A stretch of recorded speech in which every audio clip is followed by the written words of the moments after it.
What is up, everyone? Welcome to the finals of the Portland Monthly Premodern Paper Magic Afternoon September 2024 tournament. Got a couple of rad decks to show, so let's get into the deck list. First up, we have John on Mono Blue Stiflenought. This is obviously a very good list, not just because he's in the finals, but because of, well, the history it's had in the last few months. Obviously, it's always been a strong list, but for whatever reason, it's really been putting up results. Even though this is not the version with Parallax Tide, it does still have the key parts, which is a lot of interaction, dreadnoughts of course, manlands, and well, just a little bit of spice with the standstills, which I don't think are pretty common to the list, but is a really cool ad. John has taken home the trophy once before, so he's looking to repeat. So without further ado, let's see who he's playing against. Speaking of past winners, we have Alec returning to the camera with his personal favorite, green-white Terravore. Now, this isn't quite a Terrageddon list because it doesn't actually have Armageddon. However, it is running plenty of land destruction and land disruption spells. 4 Winter's Grasp, 4 Thermokarst, and 4 Sphere Resistance. Make sure you're not really casting much if he gets ahead on board, and he's looking to do that with Mox Diamonds and actually 4 of Sylvan Libraries to help with those draws, which is pretty spicy. The core of the deck, though, is still play an Oath, cast a Terravore. He does have Call of the Herds in case he's against a creature light matchup like, say, Stiflenought. But I'm not sure the Terrageddon lists actually have that favorable of a matchup against Stiflenought just due to all the interaction the deck has, but he does have a decent amount of sideboard hate for artifacts, and well, we'll see how it goes. So let's get into the games. Okay, here we go. Alec is on the right, John is on the left here. Both players not new to the finals stage here. I think both players have at least one win. I believe Alec actually has 2, including winning last month's, I'm pretty sure. No, he was in the finals. He did not get there though. But he has won at least 2 so far. John winning off of a borrowed deck last time. This time it is his own deck that he did finally buy into Premodern. Including real copies of Phyrexian Dreadnought, which I did not check the price of recently, or I hadn't checked until recently, I should say, and I did not realize how much those have gone up. I remember when they were just starting to hit like $90, and I was thinking I should probably pick some up. Well, too little too late, for near mint copies, mind you. So yeah, I know it's a deck in Legacy, and obviously it's a deck in Premodern. I can't imagine the prices of Premodern driving that, or the demand of Premodern driving that price. But maybe. There are certainly a lot of you guys, a lot of you wonderful folks watching these videos, so if everyone's trying to buy into the hot best new deck, which is Stiflenought, and it's all its various colors, but specifically mono blue, then I guess that could make sense. Reserve list printings do have that effect. All right, looks like John is going to mulligan here after a very careful deliberation. I didn't get a good look quite what's in his hand, but I believe Alec has a Mox Start and has both an Oath and a Sylvan Library.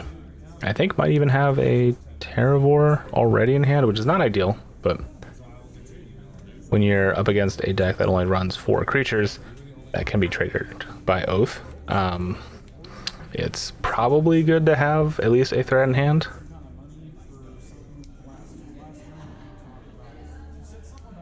Ooh, is that a 5 land hand from John? And is he keeping it? Looks like opt, foil, and 5 lands. You are putting 1 back. Do you really want to go to 5 on game 1? It's also unclear if John knows what Alec is playing at this point. I'm going to assume that everyone knows what everyone else is on, just from walking around and seeing what's going on.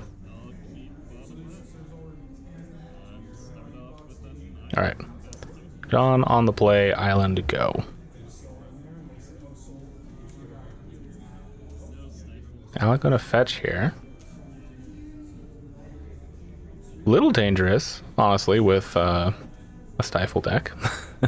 We did see in the semifinals Saul getting stifled by John, and that kind of setting the tone for the last game. But luckily not having it here, or at least choosing not to try and go for it here. And then, yes, we do in fact have the Mox start. Pitch in the forest.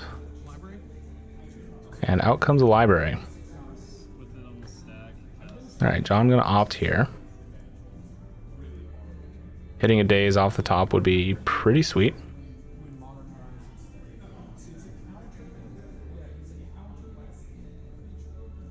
Leaving that card on top just to think a little bit.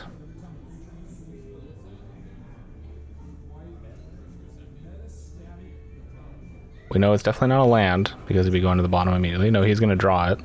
There's a Stifle. Okay. We are halfway to the combo. And now we're all the way to the combo. Oh my god. Drew into a turn 2 Dreadnought. That is rough. Alright, Alec.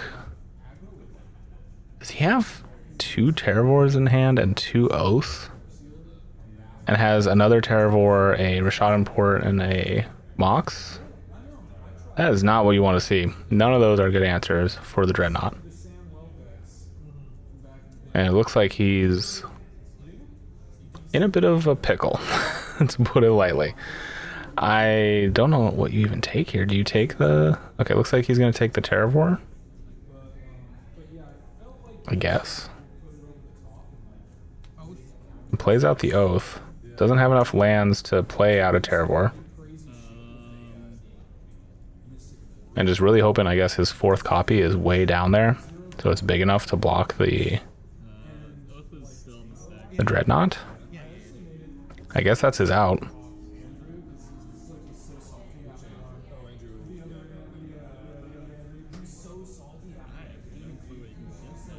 So John here is deciding if this is actually going to resolve. And this is quite an important point, I think. If Alec had removal, he probably would have played it in this moment, with John being tapped out, really only potentially having a foil or a Daze.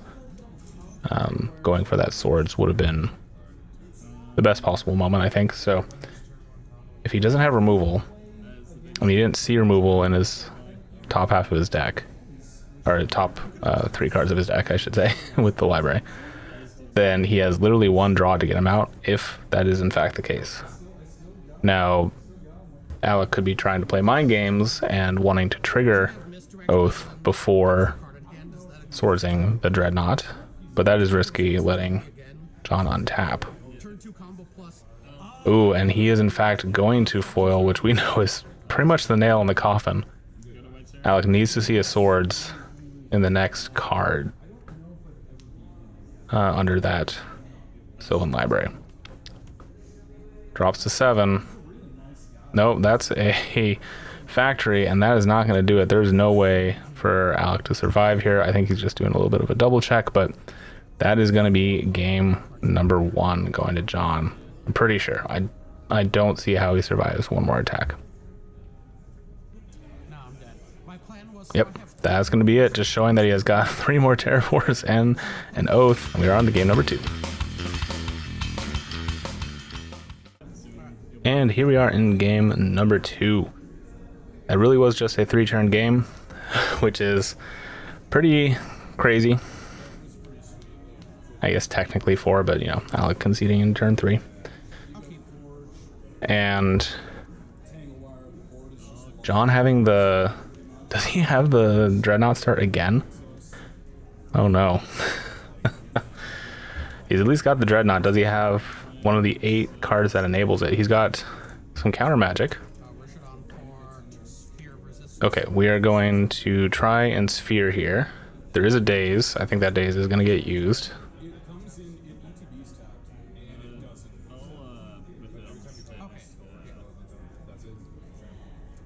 That Sphere is very nasty and does actually slow down John enough to the point where I think it is, yeah, definitely worth countering. Say go. Alright, there's another counter spell. Land coming down. Oh, but there's another Sphere. John does have a foil. How much do you want to fight over these spheres. At least I think he has a foil. Looks like it. Okay, we're gonna get rid of a counterspell and a land.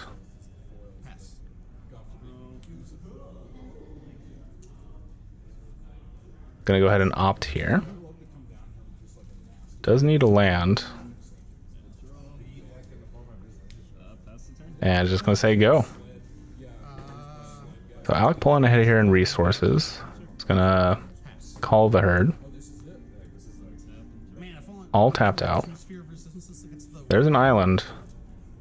We do have the Dreadnought into... Okay, that's actually probably even more beneficial than this Stifle, because that will phase out for a turn. I believe Alec does have enchantment removal here in a Seal of Cleansing, so he could cast it right now. No, actually he can't. He doesn't have white. Oh no. Uh-oh. That's not great.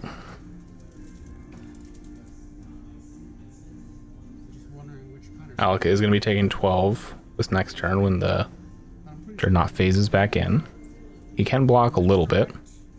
Can functionally block 3 of it, I guess, with his man lands right now. Or he could flashback another. No, okay, we are going to just tap down a land. Yeah. Okay, move to John's turn and port a land. John's gonna float a mana. Oh, and we're gonna try and naturalize after the draw step. Very smart play. I didn't actually see that naturalize. I didn't recognize the art. I thought he just had the Seal of Cleansing. Very smart play, porting down the island. Okay, we're gonna float a blue here to Gush. Potentially. I feel like you have to. Yeah, you got to protect your Dreadnought. So draw 3. Draw 2. And draws the foil. Oh no. John getting very lucky here. And unfortunately... Yep. Okay. We're... Alec a little tilted. Makes sense. John's just deciding what he's pitching here to the foil. Okay. Land for turn. Swing for 12. Go to 8. Here we go. And that's still not a white source, so... Alec in very real trouble here.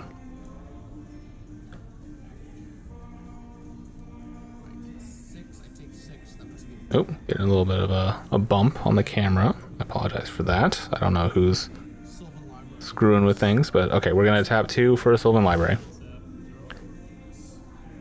And I guess Alec can survive 1 swing. He's got a double block here. Make 2 3/3s. Take 6. Drops to 2. Needs a white source. Oh, and does not find it. Yep.